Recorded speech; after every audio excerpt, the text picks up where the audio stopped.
Trump just said sometimes you need a...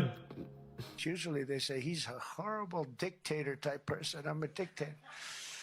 But sometimes you need a dictator. Can we cue Cal from Both Sides News excusing this as a joke, please? Look, this was not a formal setting. He was on an unscripted rant about how good his speech went this morning. He was just playing with you. He's not even hiding it anymore, Cal. He's telling you how he feels about his power, yet you still find excuses for him, even when he's not looking for excuses for himself. It's like when he said he could shoot someone on Fifth Avenue and not lose any voters. You are that voter. Look, our constitutional republic believes in checks and balances, and we are obviously anti-dictator, but... Why is there always a but? But every single president, with the exception of William Henry Harrison, has signed a thing called a executive order, which is unilateral authority vested to the president. No, except it's not unilateral authority. All executive orders are still bound to the Constitution, judicial review, and congressional statutes. There's no dictators in our system, whatever way you look at it. Well, I think what Trump was saying is Biden over the last 4 years told us that I cannot shut down the border without Congress, and then Trump came in and shut down the border without Congress using his executive authority. That's because Congress has already delegated broad immigration authority to the executive branch, but you're turning this into a technical, legal argument when Trump wasn't. He was speaking broadly, and we see his embrace of dictators worldwide. He's buddy-buddy with Putin, the Gulf states, Erdogan, yet he's extremely and almost oddly critical of democratic leaders around the world. Open up your freaking ears. He's telling you straight up. In your ears, fixate on these few jokes he makes while I'll stay focused on the substance of building a great economy, creating a safe country, and acquiring Greenland. I think I need to quit from this place. Get the hell out of here. All right, I'm staying. All right, guys, and we are live. Yo, this is Set with Set Media, guys, and I'm back with another one for you. All right, guys, we're about to jump right into it. It's Trump and JD Vance taking questions and taking on the press. Let's get right into it, guys. And let's not forget to double tap that screen and like the video. Let's go. Hello, everybody. So we have a nice calm flight. I think the trip was great. We had a lot of good response, even from the fake news. And I think Greenland's going very well. It's in negotiation. And I think what we did today was great. It was great. It's going to be a great board. That'll be a board, I think, like no other. Right? It's a board like no other. A lot of people joining. We just went out with the letters. A lot of people are joining. Now we have a flight back. And we'll be landing in 4 hours and 45 minutes. And I'm going to be very late for dinner. But that'll be okay. What are some of the elements of the Greenland concept that you can tell? That there was really a negotiation, but it's infinity. The time limit is infinity, meaning there is no time limit. It's forever. It's you hear about 99 years, 50 years. It's forever. That was discussed. We can do anything we want. We can do military. We can do anything we want, and it's being negotiated. And let's see what happens. I think it'll be good. What the U.S. have? No price. There's no purchase. I mean, the deal, oh man, the deal with Greenland seems like it's a steal. So yes, they're giving us mining rights. They're giving us more military bases. They're allowing us to build the Golden Dome there. I mean, Trump is getting everything he wanted out of Greenland without having to buy Greenland or take it over using military force. I mean, they gave him everything he wanted, but, the Europeans are counting it as a win and how they stopped Trump, but really, they gave the man what he wanted. Would the U.S. have pockets of sovereignty over parts? We have a lot of great things in the deal, and don't forget, they're also good for Europe, because, when we're good, they're good, and if we're not good, that's not very good for them, because we hold it all together. We're holding it all together. Does that actually give you control of land in Greenland? Does it give U.S. control ownership of land? Whatever we want. We're all going to work together, and actually NATO is going to be involved with us. We're going to be doing in conjunction, parts of it in conjunction with NATO, which is really the way it should be. But to be clear, will the U.S. We won't have any expense because we're not going to have expense. Other than building the Golden Dome, we're going to build the Golden Dome. And we'll have participation in that also. The cost of the Golden Dome, we'll have participation in that also, meaning with the expense of it. And it'll be like no other. I mean, our technology is incredible. Is Denmark signed off on this? Are they on board with this concept? Is Denmark on board with this concept? I think everyone likes it. I think. I'll let you know in about 2 weeks. Have you spoken with with Denmark about this plan? The Secretary General, Mark, is a great guy. He's a great guy, and he's spoken to everybody. And when you spoke with the NATO Secretary General, did you talk about U.S. military presence in Greenland? About military We presence? talked about everything, and you saw him yesterday. He was interviewed on Red Bear, and he was very happy. He was very convinced this is a good deal for everybody. Ukraine, how did your conversation go with President Zelensky? We had a conversation. I've had numerous conversations on Ukraine. It'd be nice to end that war. It costs us nothing. We make money. I don't want to make money, but we make money. I mean, yes, as the Ukraine and Russian war persists, well, Russia's still gaining more ground. Both sides are still losing a large number of men, but it does seem like, once again, like Putin is just chipping away at, well, Ukrainian forces. And this is one reason why I was saying that NATO wasn't going to get into it with the U.S. because they're too busy trying to fund a losing war to try to get into it with the U.S. So this framework deal works out for both parties. Trump gets what he wants, and so does NATO. The only people who are actually upset is actually Denmark, because they're going like, whoa, what happened to our sovereignty, our integrity? Like, what's going on here? And well, NATO's pretty much telling them, look, man, just pipe down. Look, it's better than you guys being taken over and you looking bad like you can't defend your own territory. So let's just pretty much sell it to America, in a deal. Whereas Biden spent $350 billion stupidly and lost a lot of money, but it's not about the money. It's about 25 to 30,000 soldiers a month, mostly soldiers. Are you ready to A month of being killed. Do you think that can you sign the security deal? Are you able to sign that? Trump and Jared are right now on the way to Moscow, so we'll see how that works out. I had a good meeting, but I've had numerous good meetings with President Zelensky, and it doesn't seem to happen. It's funny. I put out a 35-year war in a day, a 32-year war in 2 days, and other wars. The worst was like 4 days. And this one goes on and on forever. And actually, they may have been more complex. Do you think that trilateral that the U.S., Russia, and Ukraine are having in Abu Dhabi this weekend leads to a trilateral between you, Putin, and Zelensky? Look, it's all good. Anytime we meet, it's good. If you don't meet, nothing's going to happen. I mean, for the first 3 years, nobody met. Under Biden, nobody met. And you know one thing, if you don't meet, nothing's going to happen. So we are meeting, and we'll see what happens. I hope we can save a lot of lives. And so, Mr. President, what kind of concessions does Vladimir Putin need to make at this point? I mean, he'll make concessions. Everybody's making concessions to get it done. Europe is going to be a part of it. It's got to be a part of it. I mean, the crazy thing is that what Putin is conceding is land that he took. And here's the thing, though. He's not really conceding that much. Because remember, he just wanted the Donbass region. Well, honestly, he just wanted basically that whole, I believe, eastern side of Ukraine. That's pretty much what he wanted. He's actually taking past that now. So he'd be giving up land he never really wanted in the first place. This is why he's continuing taking land, because it gives him a better negotiation position. Because then when he gives it up, he's basically going to have what he always wanted still. And if they don't give up, then, I mean, I don't know how far they're willing to go. Like what? Are they went from 40 to 50% of Ukraine to be taken? It's more for Europe than for me. I mean, I'm doing this more for Europe than for me. I'm doing it to save lives, number one. I'm doing it secondarily for Europe. I'm not doing it so much for the U.S. It doesn't affect us very much. Other than the loss of lives, we're not affected by this. It's thousands of miles away. We're separated by an ocean. But I have an ability to get things done like this, and we'll see if I can get it done. I mean, it would never have gotten done. I thought Putin wanted the whole thing. Maybe he does, but he's not gonna be going there unless we don't make a deal. But we had a good meeting today with President Zelensky. I think a very good meeting. What's the main holdup? What's the main holdup to getting a deal? The main holdup is the same things that have been holding it up for the last year. Look, this is a war. This is Biden's war. This isn't my war. This is a war that should have never happened. But it's complex because you have peaks and bounds. You You have streets, you have rivers, you have everything. Where does it end? So it's a little bit complicated.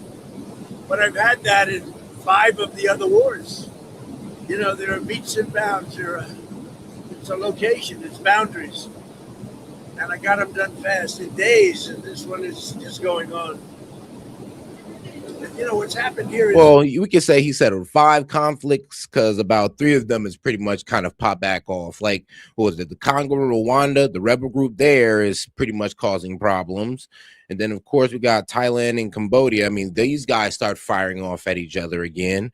And then, well, actually, we can actually give them the Israel and Gaza one because they are now moving on to the second phase. So we'll see where that goes. There were times when Putin didn't want to make a deal, times when Zelensky didn't want to make a deal. And it was like opposite times. Now I think they both want to make a deal, but we'll find out. Did something change that makes you think that Putin and Zelensky now are serious about it? I'm not making any predictions. There are no changes. I think that President Putin would like to make a deal. I think that President Zelensky would like to make a deal. What did Zelensky say today? I mean, he came all the way there to meet you. What did he say? He said he'd like to make a deal. I mean, there's not much you can say. People know the parameters. It's not like, we're discussing things that have been discussed for 6 or 7 months, and he came and he said he wants to make a deal because I wasn't necessarily sure. I think he should want to make a deal. It's pretty tough. It's really tough on the people of Ukraine. I'll tell you that. Mr. President, how they live without heat, where it's 20 degrees below zero. It's very cold. That's a colder climate for the most part than Canada. And they live without heat. I asked him, how do they do that? And he gave me an answer. It's pretty amazing what they do to live. There's no way to live. Yeah. Back to Greenland. Can you elaborate more on we're trying to understand what exactly the concept is here. Is the U.S. going to actually take ownership of? We'll have something in 2 weeks. There's a good spirit to get something done, and we have to have a strong freedom. We have to have the ability to do exactly what we want to do. We have a great military. I built a great military. I did this in my first term, and continuation, big continuation. I think what we did with the defense companies was very important too, because we need things faster. We have the best weapons in the world by far. We showed that last week with Venezuela. We have the best. I'm gonna be honest with you, and NATO's giving Trump that exactly. Yep, he's giving him his Arctic protection, which will be handled through NATO NATO posture, plus a Nordic Arctic planning, plus existing U.S. Denmark framework, with Denmark and Greenland empathizing sovereignty and inclusion. So yeah, they're going to be getting that golden dome, but we're not really sure how much Denmark and Greenland is going to have a say in it.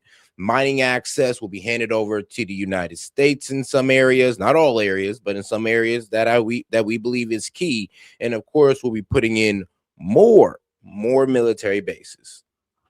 Happens in the world, we have to make them faster. How would it be any different than the current situation? The U.S. can much different, much more detailed, much more generous to the United States. It's a much more generous deal. It has to be. And we're building a golden dome, and you see the way it works. That is so much better for us and for Europe to have that piece of ice covered by the golden dome. You mentioned Venezuela. You've expressed optimism in your relationship with Delcy Rodriguez. Are you glad to let her stay in power? Well, right now they're very strong leadership. They're showing very strong leadership. I also spoke with Maria today, who I like a lot. But Delcy's shown very strong leadership so far, I have to say. And we're moving in, to the United States, millions of barrels of oil as we speak. You know that. You see it. You see what's happening. Over 50 million barrels of oil is already moved or moving into the United States, and much more to come. And we're working with them, and they'll get some of that. Yeah, it does seem like Delcy Rodriguez is playing ball with the Trump administration.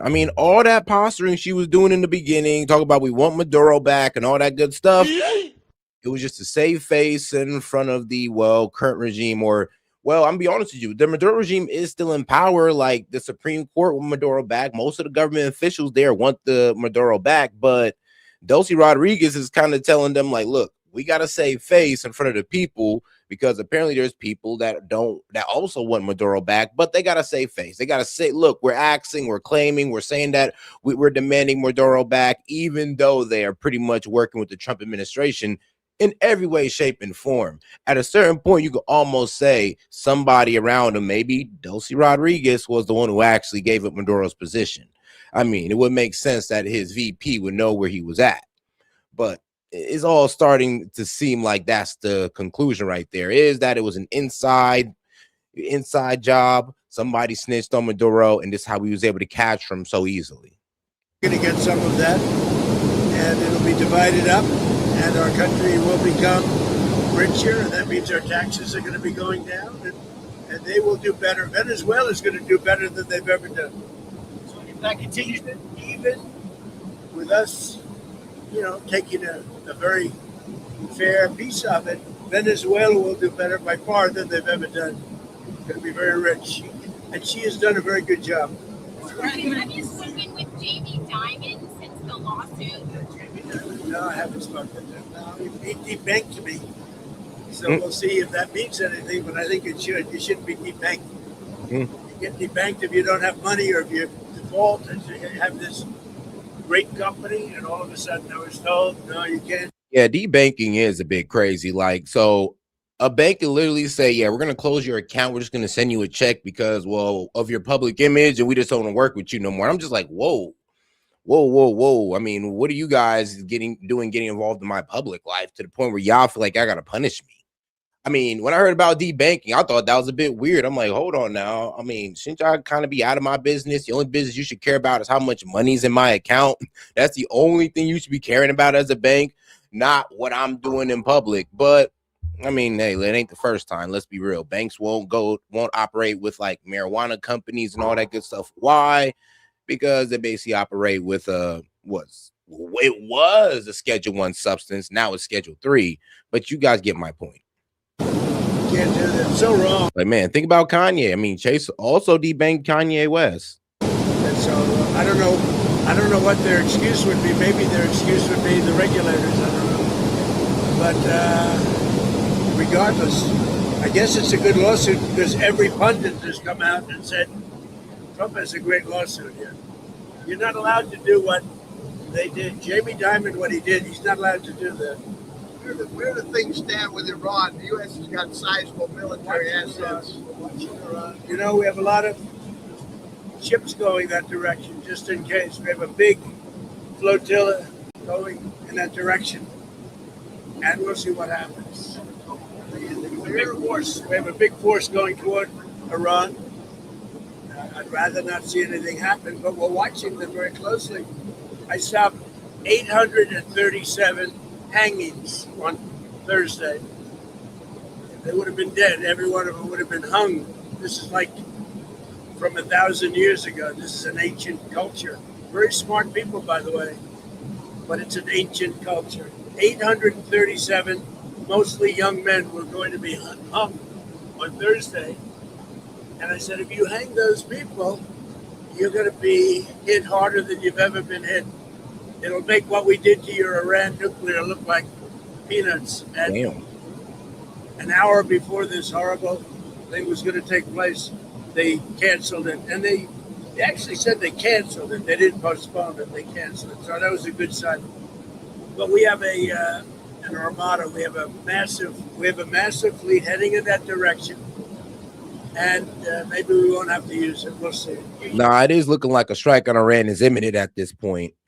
Like what I was hearing is that, Air Force guys are pretty much saying that they're getting in the area. They're already flying around. We got naval fleets moving in that area. Of course, there was the retreat of certain Air Force men or military men from certain bases around Iran as well. So they're preparing for an attack and to not even allow Iran to be able to retaliate. I mean, it's happening all around them. So it's looking like a strike may be imminent, maybe coming in the next day. Shoot, maybe at the end of the month. But all we know is it looks like these guys may be running the drills for it, or I mean, maybe setting up the strike as we speak. You said would you like the supreme leader to step down or to go into exile? Right now, I don't want to get into that, but they know what we're looking at. You said today that they want There's a lot of killing going on. You said today they want to talk and we'll talk. So if you set something up and they asked you to, Yeah, I would. That happened. But we've talked to them a lot. They should have made a deal before we hit them with the nuclear, because we really that was a devastating hit. That whole area is out of play. And if they try to do it again, they're going to have to go to another area. We'll hit them there too, just as easily, much more easily. Because that was very advanced. They were building that for 10 years. And they'd have to start anew. So, there was a total obliteration. Are you still planning to go ahead with those tariffs that you had mentioned on the secondary tariffs for those affected by businesses in Iran, the 25% tariffs? I am doing that, yeah. We're doing that. If you do business with Iran, you're going to have a tariff of 25%. When should that go? Yeah, he's putting the squeeze on them. He's like, yeah, if you do business with Iran, 25% tariff. If Iran execute any prisoners, I mean, we're going to strike them, which is a bit concerning, to be quite honest with you. I mean, striking them over executions and all this crazy stuff. Like, if you really think about it, it doesn't really make sense to me, to be quite honest with you, unless we actually do got American, maybe CIA guys who might have actually been working in those protesters in there, and we're trying to protect them. It doesn't really make sense other than that reason right there why we're taking this so serious to the point where we're willing to strike Iran over the execution of, well, their own people and not our own. Into effect? Very soon. Do you think there's a possibility that the UK or France could join the Board of Peace? Well, I think they're going to want to. Well, look, most countries, some countries have a prohibition, and they're going to. Guys, make sure you double tap that screen and like the video, guys. Like I said, I'm still under shadow ban because they refuse to push my vertical live on the shorts feed like every other channel does. Like, yes, every other channel gets their live pushed on the shorts feed. Well, I don't know. I ain't gonna say except for mine, but if there is a list of them that I don't know it, but guess what? I'm on it. Legislatures and getting out. In most countries, the prime minister or the president can sign. You saw a lot of them today. Don't forget, the letter only went out 2 days ago. We had almost 30 people already at very important countries. But there are some countries like Italy who told me she wants to sign. She wants to be desperately, but I think she has to go back to her legislative branch. And we have that with Poland too. He said we want to. I was the one that endorsed him. He's great, by the way. He's doing a great job, Carol. But he has to get an approval. Some have to get an approval, some don't. Most don't, but some do. They have, a legal requirement to get an approval. Do you envision being chairman of the Board of Peace past your second term in office? I have the right to be if I want. I'll decide. See what happens. But they'd like me to be. It's in theory for life. Now, if you don't know what the Board of Peace is, it's about to be, a board that's going to secure the economic security of Gaza. But of course, there's going to be a board that's securing the economic security of Gaza and pushes them towards self-governance and self-policing. So this is what this Board of Peace is going to be for. I know they invited Emmanuel Macron to it. He was a bit bitter about the NATO situation, but now that that's died down, he might be more willing to join on the board. But Lord knows going to be Trump on there, Tony Blair. I'm not really sure. People kind of freaked out over that one. But we do know for sure that Trump is going to be on there. And is he going to be there past his presidency? Well, that would be something unprecedented. But, we'll see. Anything's possible with this man, Trump. But I'm not sure I want that. But it's going to do great work with Gaza and maybe other things. It could be beyond Gaza. And we'll work in terms of the with the United Nations, who I've always said the United Nations has great potential, but they have not lived up to them. And I say 8 wars and I never spoke to them. You'd think I would have spoken to them a lot. But the United Nations has great potential. I think working with the Board of Peace is going to be a good thing for the United Nations. Will you tell us who your Fed pick is? said a couple of days ago that there would be something in the works where you could take money out of your 401k to help on purchasing a home. Is that something that the administration is working on? I'm not a huge fan of other people like it. You're talking about taking money out to put a deposit down on a home. And one of the reasons I don't like it is that their 401ks are doing so well. 401ks are up 80, 90% in some cases. And, you're talking about a lot of people. We're talking about very mainstream. And they're really doing, and the housing market's good, but the 401ks are doing much better than the housing market.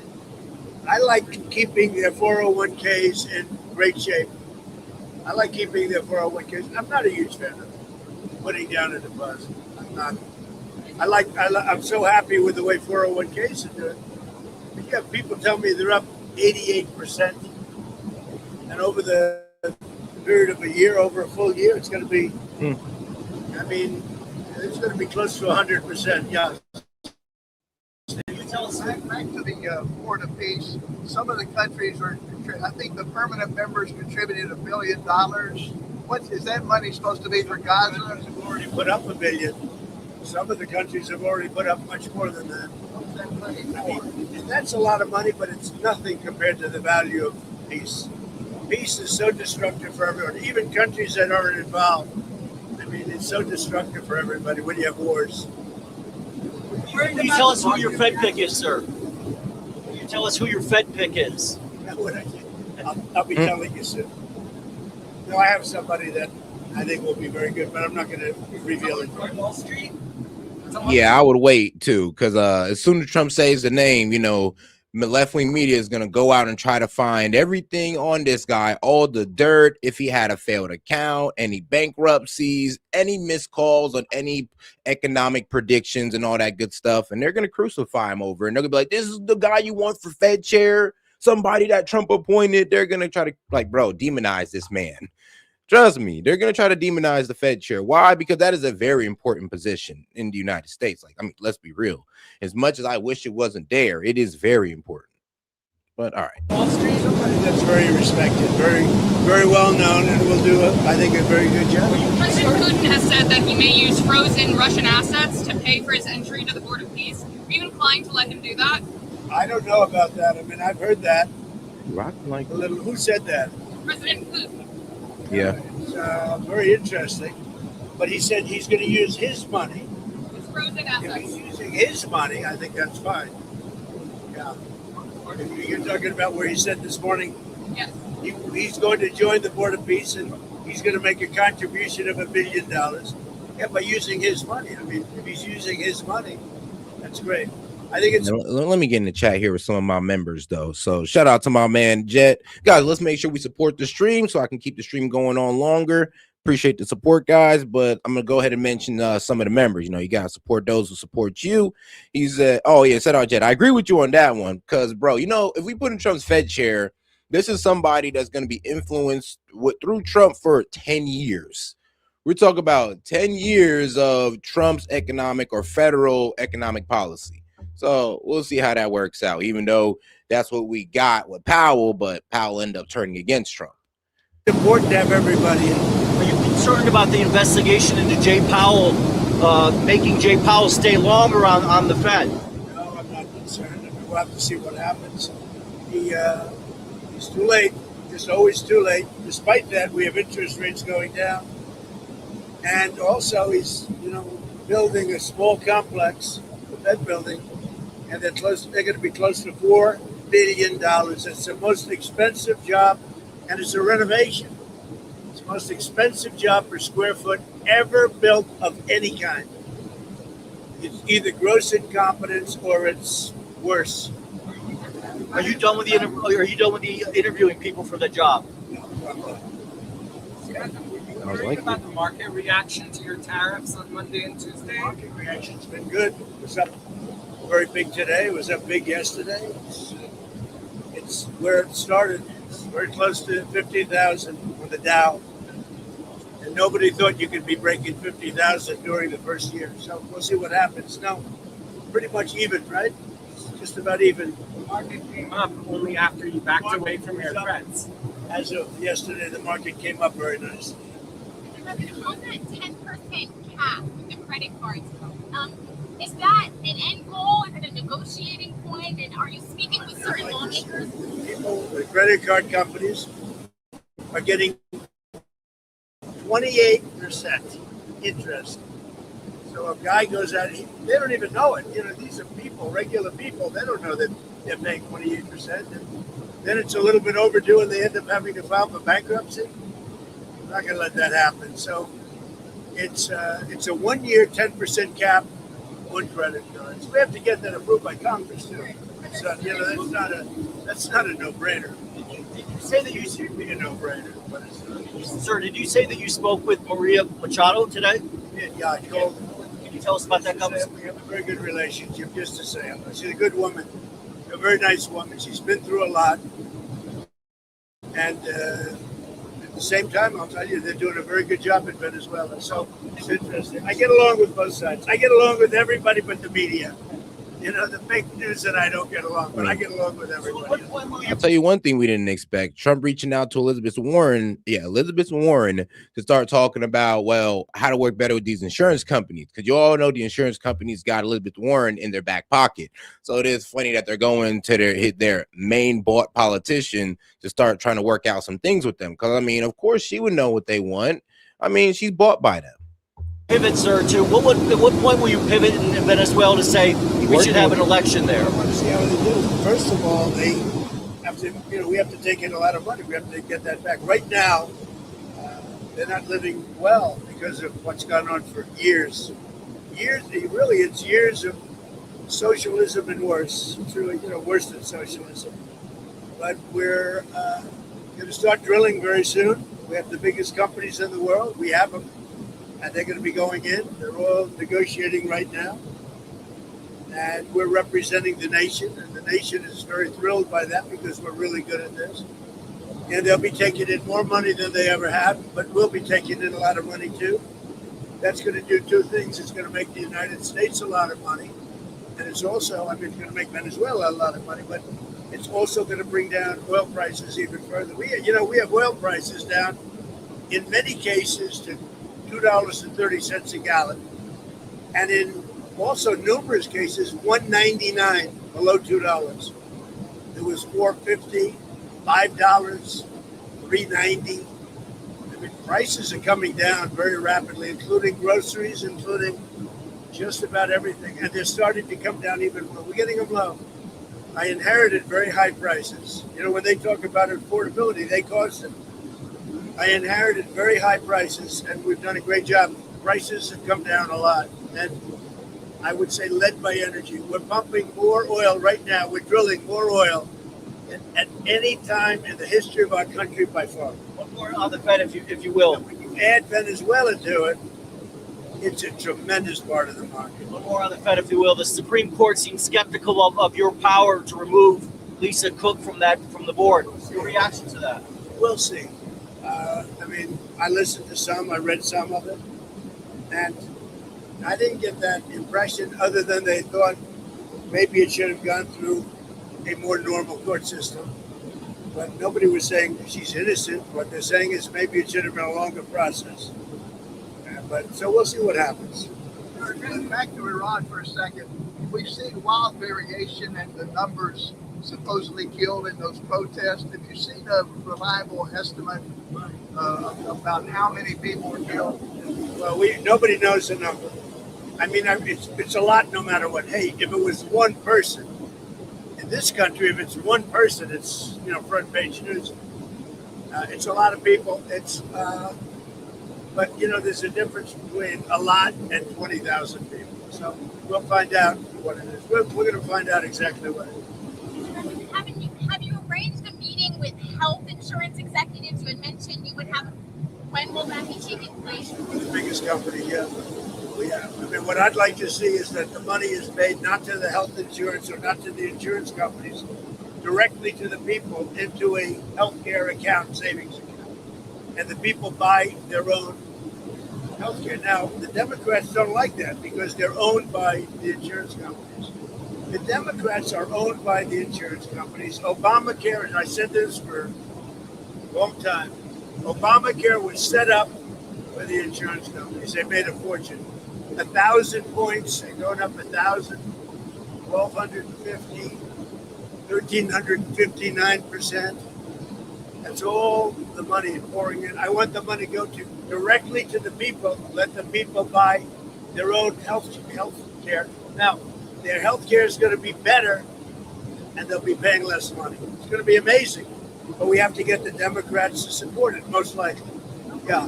You're going to Iowa on Tuesday. What's your message there ahead of the midterm elections? Great to the farmers. The farmers have been great. I helped them out when we were going through the difficulty with China, which we solved. China's buying a lot of product right now, as you know. But while we had that negotiation, and I gave them, billions of dollars, and they were very happy. The farmers like Trump, and I like the farmers. I won their vote I won almost all aspects of a lot of. Look at the auto workers, how well I did with the Teamsters, the auto workers. But the farmers have been very special to me, very successful. All 3 terms. I won it all the time. So I think they're really happy, the farmers, with what's happening. You've expressed some concern, though, about the midterm elections. My only concern is that presidents never win. What is it, 2 times in 50 years? Democrat or Republican. Nobody had a better first year than I did. Look at what we've done. We have the greatest economy in the world. We have the greatest investment in a country in history by many times. Nobody's ever had that. Think of it, $18 trillion. We have thousands of businesses being built right now. And they're going to be opening soon, and it's going to be amazing. Also, the great big beautiful bill kicks in now, now and over the next couple of months. That's going to have a huge impact when you have no tax on tips, no tax on Social Security, no tax on overtime. That's going to have a huge impact. Also, the 1-year depreciation is big for businesses. They're going to have to hire a lot of people. So I don't think there's ever been anything like it. I think we have a great country. We have a country back. We were a dead country, and now we're great. How much travel are you going to do this year, campaign travel? I'm going to do a lot of campaign traveling. I hate to tell you guys, but it's going to keep you employed. Now, we're going to work hard. The only problem with that question is, for whatever reason, it's a deep down psychological reason, sitting presidents that won, even that won big, we won big, all 7 swing states, a popular vote, sitting presidents don't seem to do well in the midterms. I guess over a 50-year period, they won twice. So I don't know what that is. That's something down deep. You'd have to ask a psychiatrist about that. But we should do great. We won the election big. The border is now great. The border is the best we've ever had. The border is the best there is anywhere in the world. Look at some of the European countries, what happened. They wish they had our border. And they tell me that openly. They wish they had our border. And they have to do something about immigration. Mr. President, how many times do you think you'll meet with the Chinese president this year? I'm going to make a trip. I'm going in April. He'll come toward the end of the year. And I look forward to seeing President Xi. I've always had, his wife is fantastic. He's an amazing guy.